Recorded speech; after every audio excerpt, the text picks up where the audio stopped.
Ethan Smart, the chief security architect, and co-founder. Absolutely. For appNovi. Welcome to Black Hat, Nevada. It's oh man, Hacker Summer Camp. We're out here. So, what did you expect from Black Hat? This is not your first time, is it? No, it's not a first time, but I'll say it's the first time that I'm owning a company that's sponsoring it. So that's exciting. We're going to be in the Innovation City, first major conference that we've kind of come out of stealth and said we're gonna sponsor something. We're gonna go have a lot of conversations with other practitioners, talk about our empathy, because we were those guys who sat in that seat and we built a solution to solve the problem we dealt with firsthand. So I'm excited because I'm spending today at I'm going to go over to B-Sides and be there as a practitioner. I took PTO to be a practitioner, and I'm not, just going to spend some time amongst some fellow practitioners, and then Black Hat right into talking about appNovi. It's funny that you have to be, you have to take PTO as a co-founder now to actually come back and have a hands-on. And be a security guy. yeah, exactly. It's funny that, because this is something I always ask from, people that are in the space when they become management, and how do they keep up with the skill set, right? Because they just after a while you lose touch with what's going on. Yeah, and some days I feel like I'm more like a Hollywood hacker, like a TV show hacker, where it's like I like to pretend that I'm still one and like put the graphics up and the nice backgrounds, but definitely I get less and less time to spend doing some fun, red teaming or digging into SIMs. But even my home network, I still have Splunk and Elasticsearch running. I got an IDS going, and so I like to keep my skills, all my skills sharpened, and still be a practitioner, because it's the true love. I'm built appNovi. I know this is somewhat tangential, but built appNovi to solve a problem I dealt with firsthand, and built a software that I was like, how do I gamify this so it's something that I enjoy using and that other security engineers and analysts will love using? So it's a pleasure. I love what I do. And it's a great segue, because you have a really cool story on how you got started. I personally know it. I don't know if you can share it, for other people to, So when I started, I was, there's the whole, I go all the way back to high school where, and I would find it hilarious if any of the alumni follow up with me on like LinkedIn or post to validate this, but I was actually changing the homepage in our computer lab to a credential harvester for Facebook, and using some Metasploit framework or tool at the time, and some tool in Kali Linux, or I think it was Backtrack back then, and I harvested a bunch of my fellow high school students' Facebook pages. I changed some of their profile pictures, and was kind of how I got my started. And this is really cool. And then I started working at my college at Trinity up in Chicago in the IT department, and set up Wireshark on the admin VLAN, which I wasn't supposed to have access to, and started sniffing and found some credentials. And so security, like right away, was just this thing I loved digging into, and it was like, this is so fascinating and fun, and I probably maybe shouldn't be doing this, but I took the proper disclosure steps for the college, and then ultimately was working in IT after that, doing some night shift stuff. You and I talk about this over beers or whatever all the time, and went out to Applebee's with a friend of mine, and her and I are just catching up, and we were just getting to know each other, and she said, well, what do you want to do with your life? And I go, I just want to get into cybersecurity.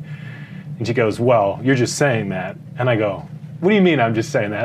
I'm not just saying that. This is what I'm passionate about. And she goes, well, my dad's the CISO of McDonald's. And so I got connected to Mark Varner, who's now the CISO of Lowe's. He gave me my first really chance into a formal InfoSec role. And if Mark listens to this, I owe an insane amount of my career to you, really getting me started in security, my first formal role. And Ed Gorski worked under there. He's still over at MCD, and just some really awesome guys helped and gals helped mentor me from there. So the lessons learned here is that you never know what's going to happen at Applebee's at 12 o'clock in the morning. Half-price apps, amazing things happen, whether it's InfoSec or friendships or who knows what else. Yeah, it's an incredible time. And I read somewhere where things always happen when people start leaving. It's like that's how it is. That's why you have to stay at the after hours. Yeah, just stay at maybe there's probably some mythology. I feel like RSA, it's late night Denny's.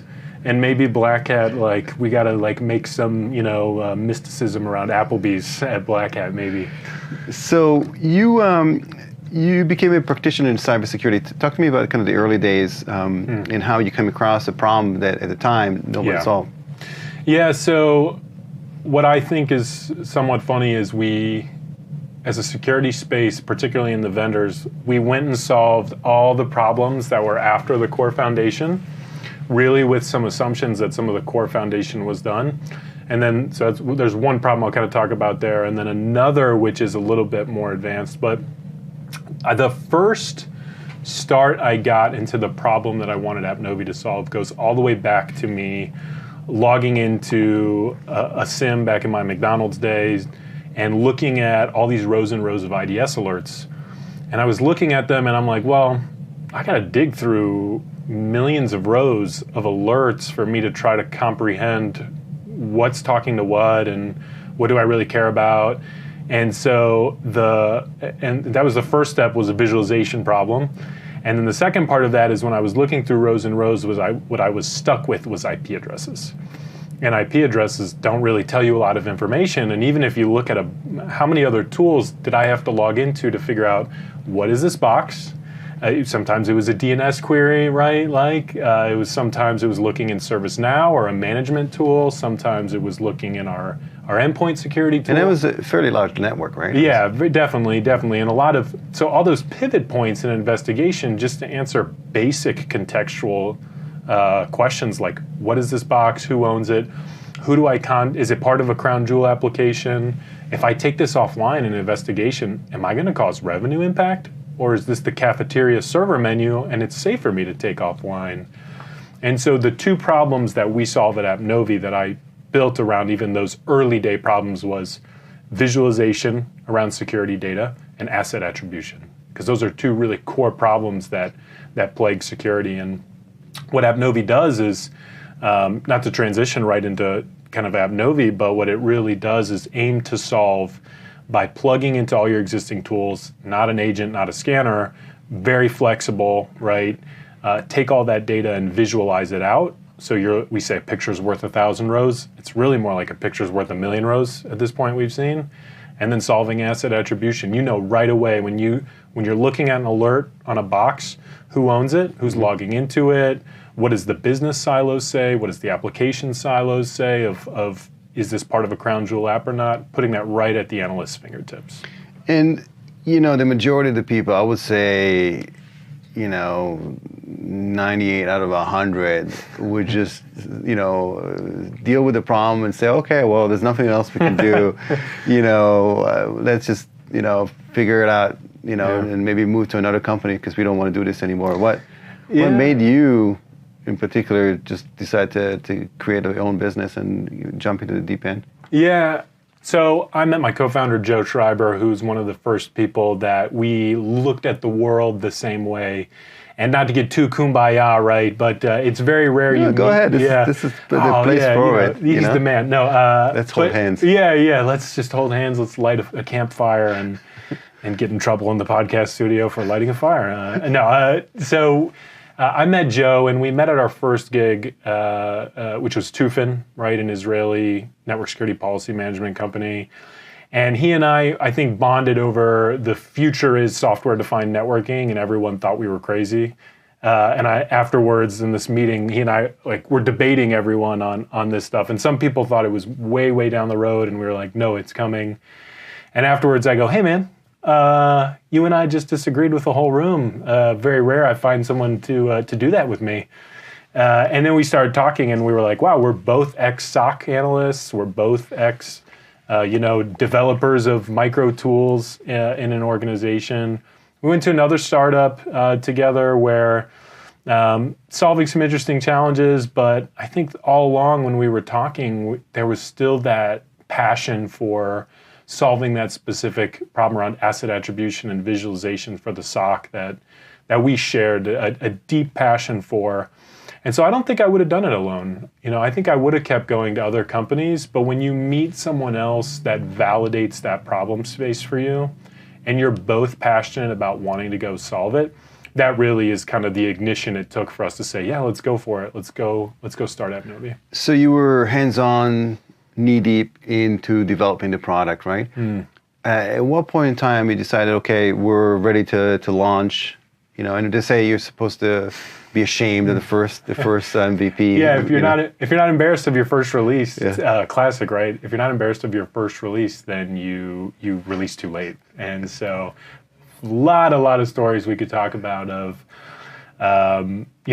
Chris Holden, the CISO of Crown Forcer, is a friend of mine. He sent me this meme video of founders doing their first deployment. And it's this these two guys taking forever to manually set up this rig or something like that.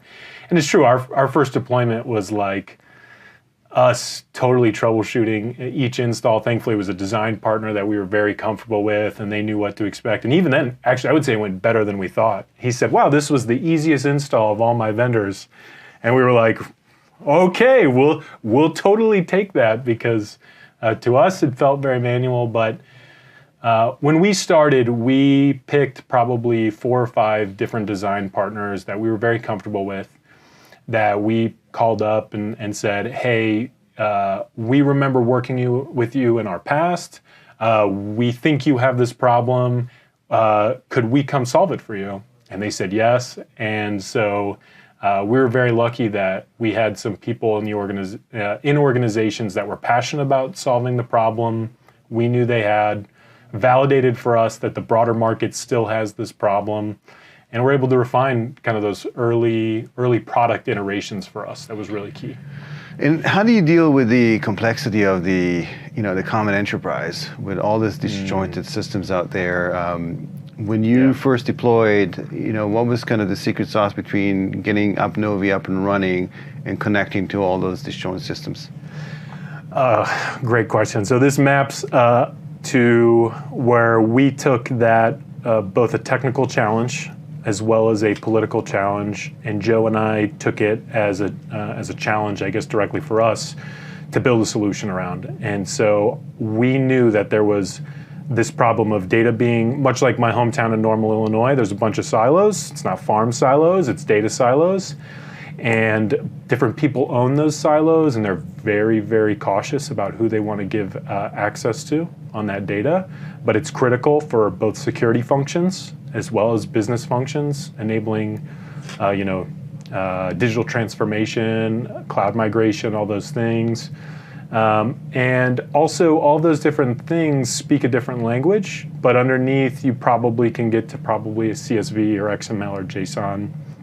And so when Joe and I went, we didn't want to be another company that built these black box data connectors that you enter your username and password or API credentials and you walk away. We're going to just take the data, and if you want to change how we process that data, what data we touch, open up a request for enhancement, right, an RFE, or open up a support ticket and hope that in a few quarters we fix it.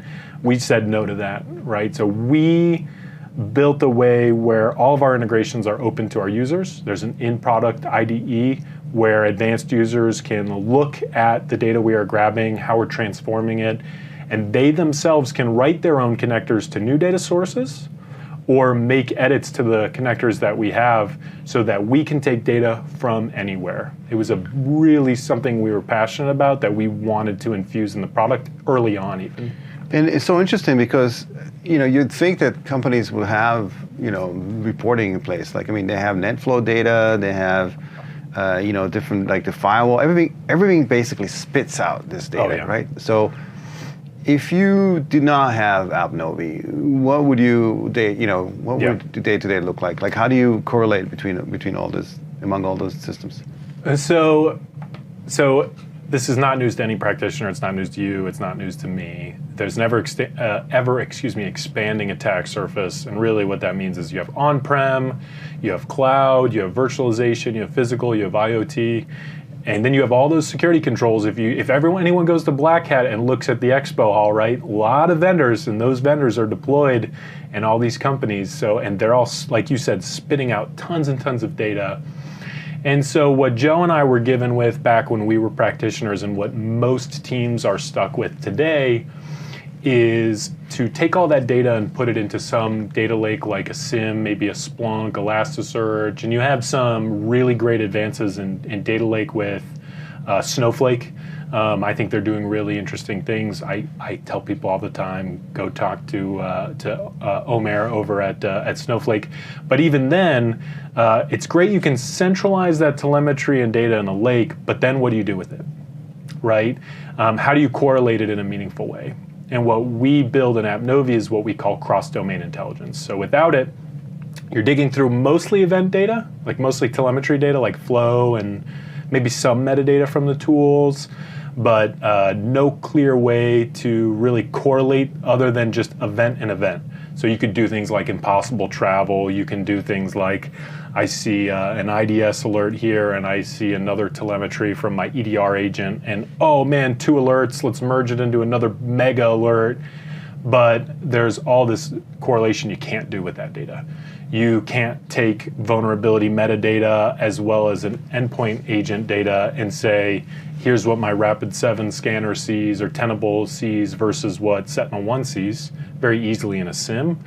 You can't really visualize the data because it's really just a data table or the equivalent of an Excel spreadsheet of scrolling and scrolling and scrolling.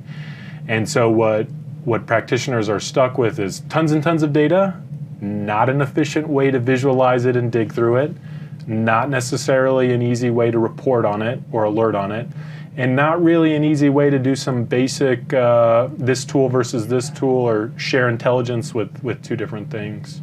And so when we say cross-domain intelligence, right?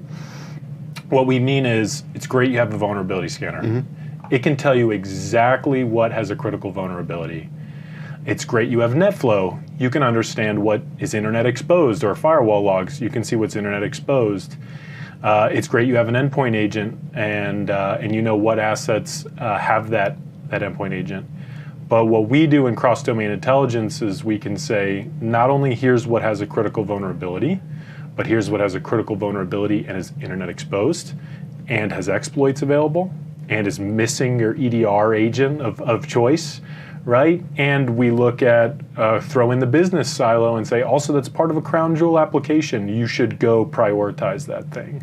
So bringing in a new layer of cross-domain intelligence that is really only possible in using a tool or solution like appNovi. So a lot of issues with existing tools these days, like the SIEM tools, it's always after the fact, right? Left a boom or I guess right a boom. What can you do using all that correlation data to be proactive about the security controls as opposed to trying to figure out what had happened already? Yeah. So the number one thing that we talk to our customers about as a foundation of what we do is security control validation. And it's not necessarily us doing something that some of those attack simulation tools do or any of that. It actually really boils down to when we look at all your technology stack, we can find very quick findings. When you plug in AWS credentials and you plug in your vulnerability scanner, we're going to tell you right away what you're missing vulnerability data on. Can you maybe provide an example for people that are not familiar with? Because I'm sure in existing deployment, you've probably seen all kinds of stuff. So, and people remember stories. So if you have a couple of stories of what happened when people start seeing all that correlation. Fantastic story around that. So one of our largest deployments and one of our earliest deployments, we started with taking a small subset of data. First, it was an AWS deployment. They were running Sentinel-1. And they were running Tenable for vulnerability management. And they were not And by the way, that's kind of almost like a typical, right? It's a typical, Sentinel-1 and AWS. It's like, it's typical. Yeah, those are two best practice security tools that everyone should have or one of the ones that you should be selecting. And they told us, we're pretty sure, something you never want to hear security teams say. When they say pretty sure of something, you're like, okay, buckle up for this POC, because pretty sure is not, like, hope is not a strategy, all right? Let's take a look at this. And so we plugged in their AWS environment, and right away there was findings. Even before adding any other data, he goes, your tool's wrong. There is way too many VPCs here. We do not have this many VPCs or infrastructure running. So for people not familiar with VPC, just define the equivalent of a data center in AWS, right? Okay. And so he said, your tool's wrong. It's adding in extra data. My co-founder Joe goes, listen, man, we don't put any fake data in there. I don't know what you want me to tell you. What's in there is in there. We didn't make that stuff up. And I'm paraphrasing to make it more clean for for the podcast. PG. Yeah, more PG. And he goes, listen, we don't make this stuff up. We don't put fake data in there.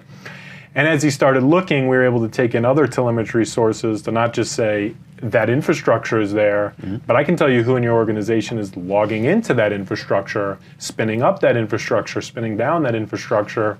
And so he was able to understand, again, all about adding in asset attribution, not just there's a thing there, but who owns that thing probably, at least based on telemetry, right? Not just ServiceNow or service management. And so there was value right away. Then we got into the... And by the way, so that VPC sprawl, that happens all the time, right? It's so easy, and I think it's almost by design. Amazon AWS has, the controls on it almost like, a little finicky, where the fact is you spin something up and then you forget about it. You have to look at different screen depending on the geographical areas. Yeah. It's almost like they want you to leave this on by design and create that sprawl because, you make more money by having these on, right?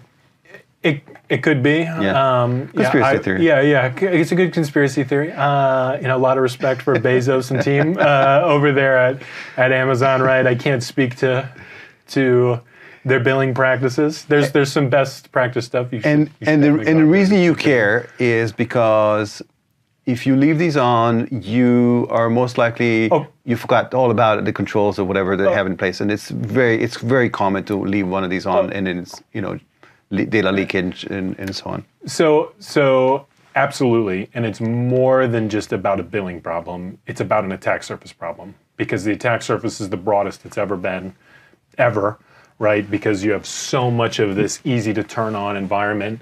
I mean, it's as simple as saying, here's my credit card, and spinning up, servers for any developer, and they can throw who knows what data is going out there, right? It used to be, I won't say where I was working at the time, Shadow IT was, we were looking at, NetFlow data, and we found this thing being really noisy, and it was some guy. Isn't it amazing? They don't call it Shadow IT anymore. Yeah, I don't know what it is. At the time it was, oh my gosh, you have a file share under your desk with financial data you're offloading to there. Like, what are you thinking? That was, oh my gosh, Shadow IT. And now you have so much sprawl, just like you said, that's so uncontrollable because it's so easy. It's a click of a button. It's click here to, even without a credit card, you can get Amazon credits or Azure credits or GCP, right? And you're off and running for free. So coming back to the story, they found it and they managed to take action on it right away, right?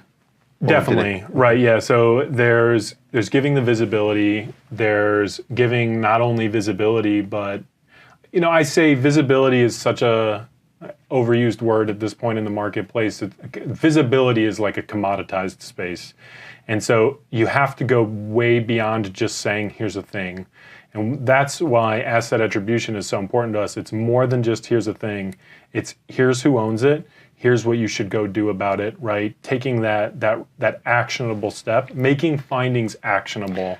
Right, and I think So that kind of brings me back to what you just said. It's like, okay, I know there's something there, but who does it belong to? Yeah. What is the function? What is connecting to, and so on? Because you mentioned specifically that you were the practitioner. They didn't know whether you should turn something off. And what it's going to do to the infrastructure, right? Yeah, absolutely. So Yeah, that was a core thing. Like first, you plugged in a source, and we found value. And at the time, it was we were a bootstrapped cybersecurity company to start, and so it was a team of just Joe and I. And I think we were very proud. Not I think we were very proud that as a team of two in one of our first deployments, we were able to find a finding like that. And where it got way more interesting was back to the pretty sure, one of the most dangerous things I think you can say in InfoSec, where he said, we're pretty sure we have good coverage. And when we plugged in Sentinel-1, when we plugged in Tenable, we were able to very quickly identify, not only did you know about this attack surface, because like I think you said this before, we started saying this, it's more than just about billing, like finding rogue IT about billing and consumption. It's also about attack surface, because if as security team, I know this is way oversaid, you can't protect what you can't see, but if the security team doesn't know about that, and there's no good hygiene on endpoint protection, on vulnerability management, it's a whole nother area of your business you're vulnerable to. It's almost a moment like where, the CISO, whomever that is, sees it, and then they get up and walk out the door. They leave the room, right? It's like that kind of moment. Yeah. I have some more dramatic stories in my past at other startups where installing, like back in the McAfee days, like installing an IDS and like literally watching a CIO go and unplug servers out of a rack, right? Maybe appNovi will get to have one of those stories someday where I'm physically seeing people unplug stuff in a data center, but not yet. We'll get there. But yeah, definitely it is a moment where when you realize what the attack surface is, which is really the first step in where we want to take our customers, is it's not just a service management use case of understanding assets. It's really about understanding attack surface. Like where is it? What's exposed, what's not.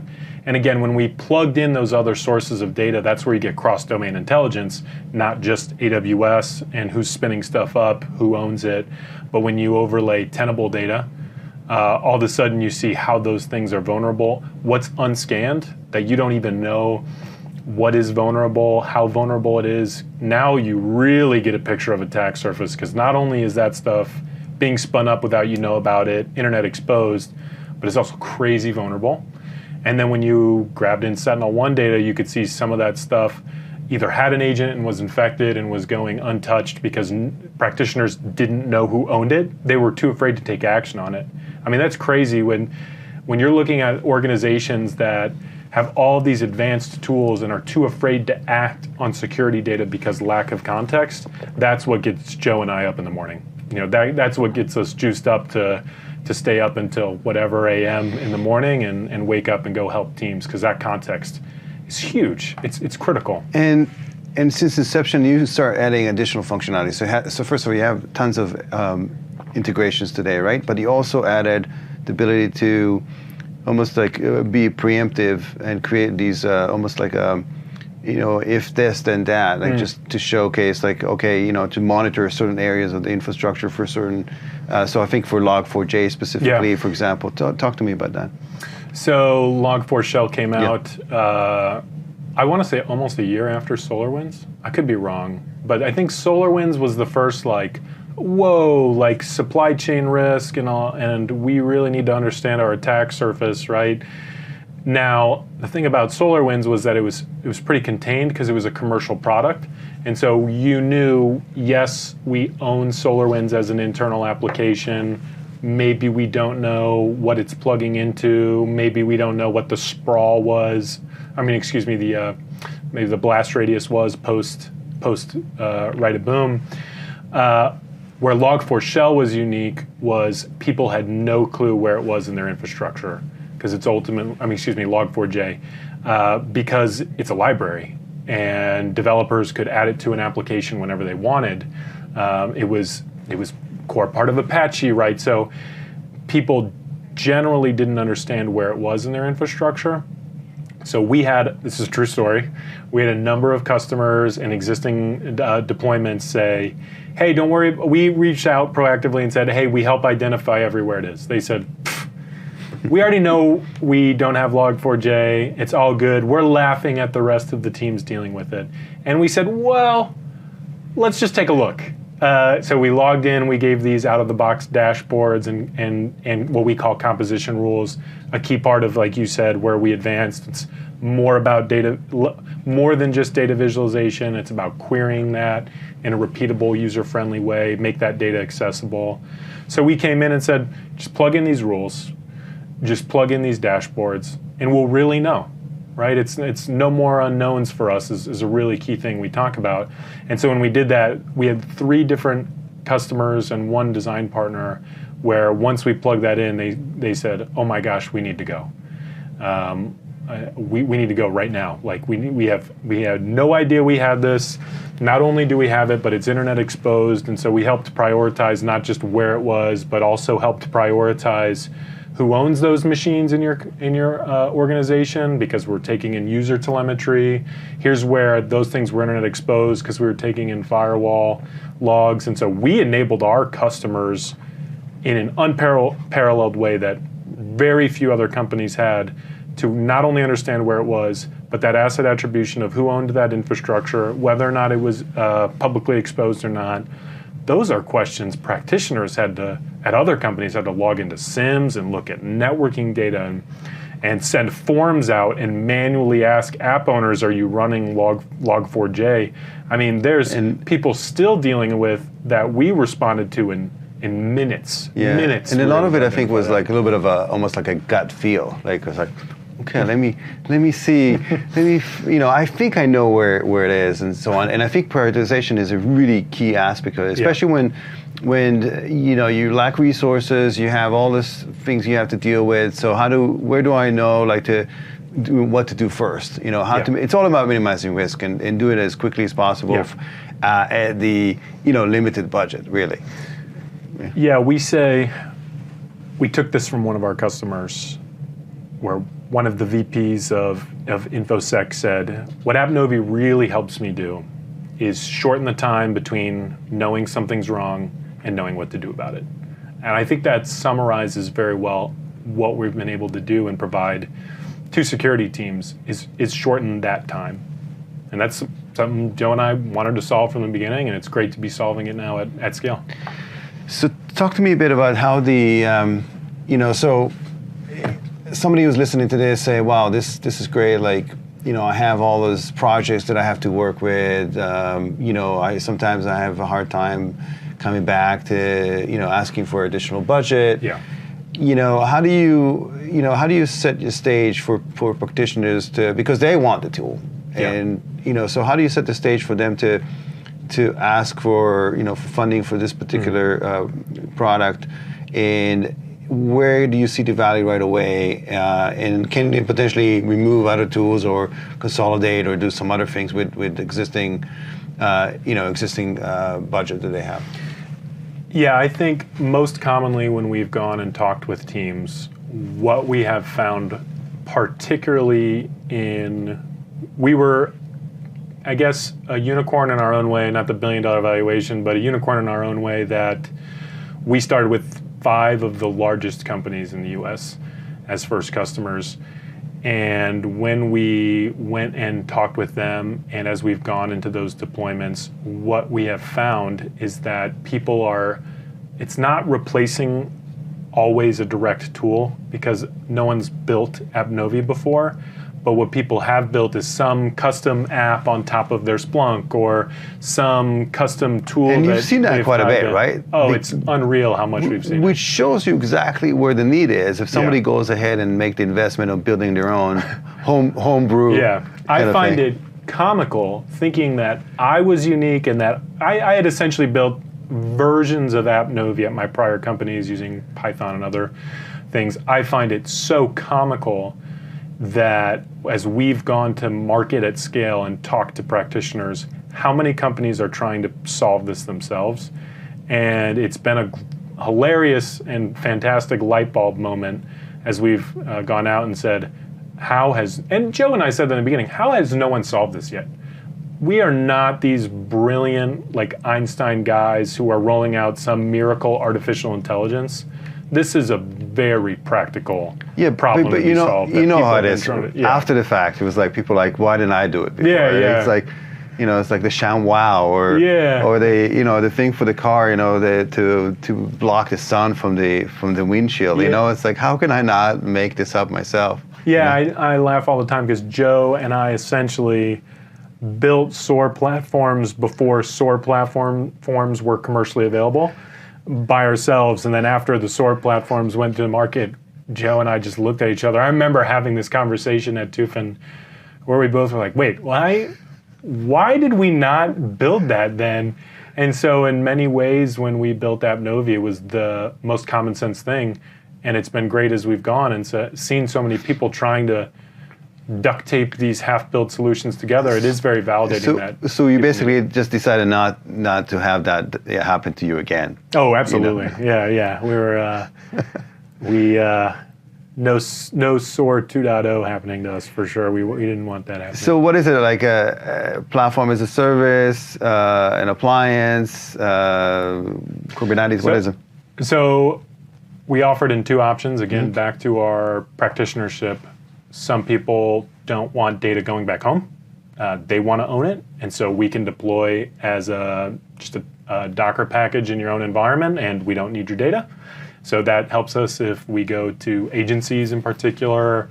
Some of the top financial institutions have their gold images that they want their own software deployed on, so we offer that. Then we also offer SaaS, self-hosted, because when you go at scale to more of the just certain size enterprises, sometimes it's the top of the market, sometimes it's the middle. People just don't want to manage servers anymore, and we solve for that too. So offering both was something we were passionate about doing. And do you have to get like storage, because you are looking at all that data? Do you have to manage that? How do you deal with large scale infrastructures? Yeah, that's a nice thing you get to choose. If you want, we can take it all off your hands with SaaS, or if you want to manage it yourself, you can architect it however you want. We've been deployed, it cracks Joe and I up. We've been deployed in physical rack and stack servers. We've been deployed in GCP, AWS, VMware, Nutanix, Azure, wherever you want to spin it up, and however you want to manage the storage. It could be in AWS, something elastic. It could be a true SSD if you want. You can manage it yourself on premise, or you can hand it to us, and we scale all the time on your behalf. And are you transparent about the cost or the investment, should I say, in terms of because Splunk was notorious for charging folks for the data, and then I'm assuming you don't charge extra for connectors and all that. So how does that work? I am a Splunk fan. I like those guys, but we certainly took a different approach with the licensing model. Mm-hmm. We didn't want to limit users from adding all the critical data sources that makes appNovi so useful. Again, key thing is cross-domain intelligence. Sure, we could just add AWS, and you can find some findings. We talked about that.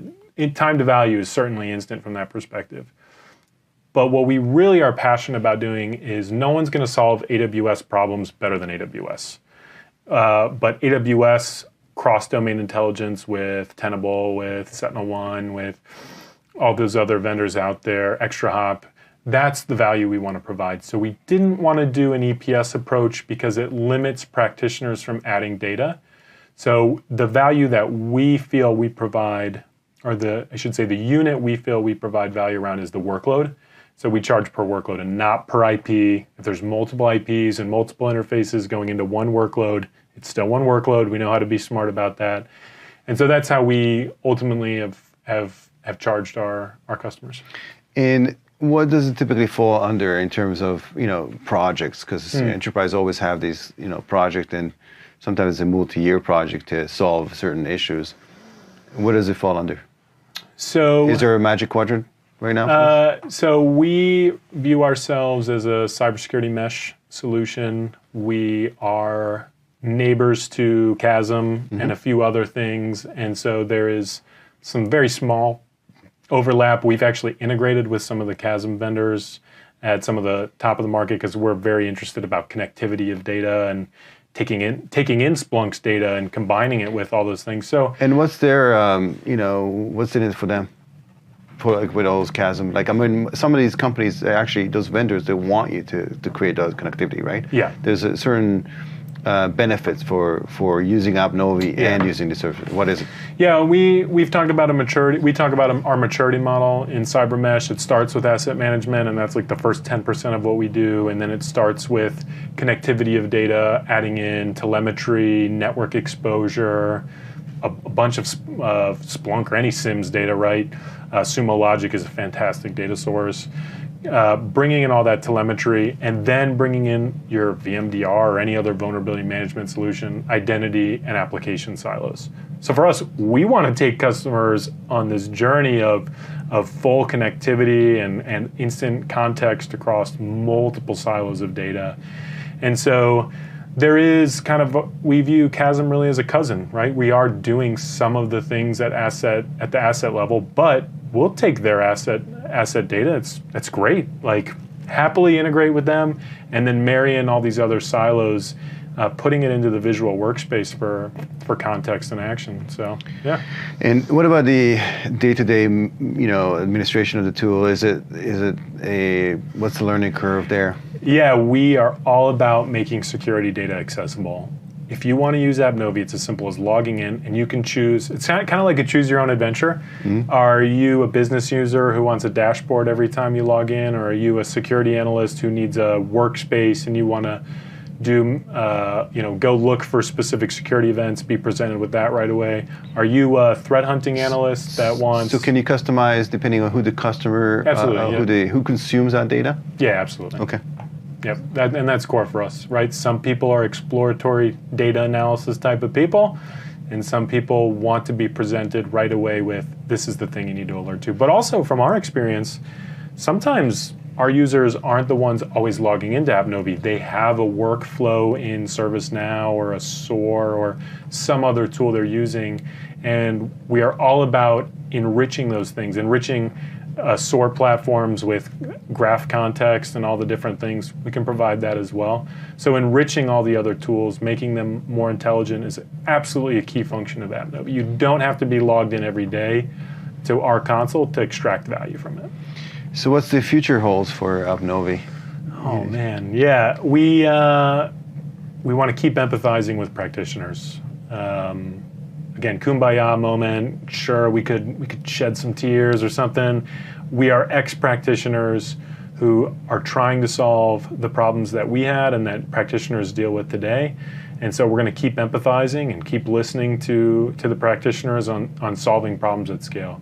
Asset attribution is definitely a core thing we're solving for today. Visualization's another thing. And what we've been doing is listening to our users and customers on the problems that they're dealing with, and we have some really exciting things coming out, certainly around data science and AI, that's going to be the most open and transparent that I think the market's ever seen, and very, very passionate about no more black boxes, so great stuff coming. We're excited. So maybe next time at Black Hat, you'll be kind of the main floor? You're going to move from the innovation center to, maybe.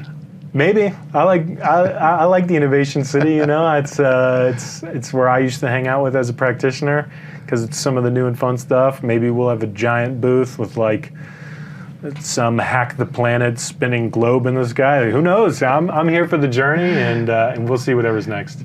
So Ethan, what's the easiest way for people to reach out to you for to know more and potentially even look closer into appNovi? Yeah, so feel free to reach out to us, ethan@appnovi.com. You don't have to, nothing magic about it. Feel free to ping me there. Reach out on LinkedIn. It's Get Smart, not 007, right? Because I like to say my life is more like a blooper reel than a final cut. So I always liked Maxwell Smart. But feel free to reach out on LinkedIn, Twitter. We're on Reddit, posting the best and latest memes that we can think of and come up with. All the channels. Awesome. Thank you very much for coming, and looking forward to hanging out tonight at the After Hours party. Looking forward to it. Take care.